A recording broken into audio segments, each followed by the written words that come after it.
Alam mo naman yung ating sitwasyon na parasong natin din. Ano bang sitwasyon?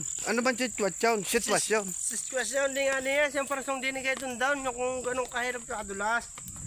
Ayun na, ito mga usaw na. Ayun na, hindi makakita ng jeep. Dahil napakadulas talaga ng tao. Putik! Ay! Lagot-lagot na sinilas namin ay! Lagot-lagot na sinilas! Magbumotor na kami, Ari. Oh. Anong motor ko yan, oh. Yan na. Yan ang kabayo kong kulay red. Mapapalaban na naman. Nagkawala na mga bata. Saka yung sakay sa jeep, nagkawala na. Mga bata. Sarap. Tatanggal na kami ng putik. Tatanggal kami ng putik. Oh. Sa gilid na samintaw. Oh. Tatanggalin namin. Galing, Yan na.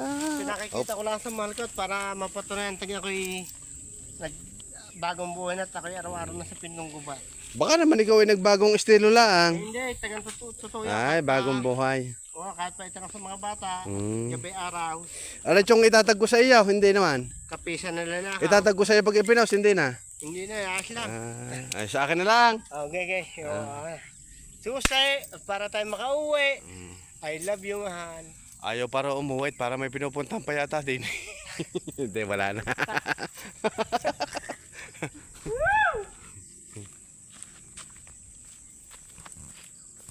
Chong, di na, doon na tayo maghihinaw.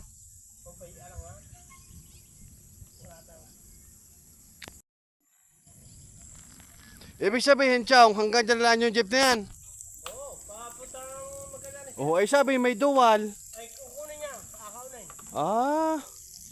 Ay, di, ibig sabihin ni susunduin. Susunduin niya may tuwa, susunduin. Oo. Nagpaabot sila eh. Wow. Alam na nandito namang ulan. Sinabot nila. Shoutout muna, shoutout. Shoutout, pitong gubat, ayaw mag-start ng motor. Porong Batanggenyaw. Purong Batanggenyaw. Yan, ba? Ay, baka naman madisgrasya pa naman. Andar na eh. Magbibideo din eh. Dandahan tayo ha. Siyempre naman. Ang ganda din yaw. Yan na. Ayan na, pulang araw. Oo. Sige, huwag na magalit. Hindi. Sinasabi ko na pulang araw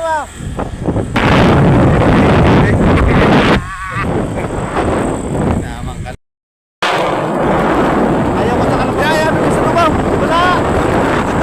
Ayaw ko dito sa amin na. Ayan na, kasalubong.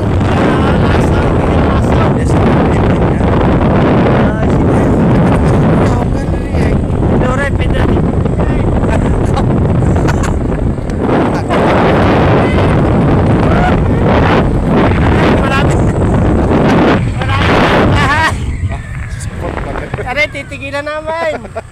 Kuseng. Yan, pero ulit. Kuya. Dili po sa kubo po. Aray, si Kuya Rolly. Ayun. Magandang hapon na. Ayan na, yung aming kapitbahay. May dalawang bahay po kami diyan. Na tagang-ari po kinama ng babait ng aking kapitbahay. Napakababait ng aking kapitbahay. Ang ganda ng bahay ng Nanay Liti ngayon, no? Ayan na. Alin ka bang bahay ng Nanay Liti? Yan ang bato na yan. Nagbago na. Oh, si Ubit nandun eh. Ay, si Ubit ang gusto ko makita. Wala diyan, nasa bahay.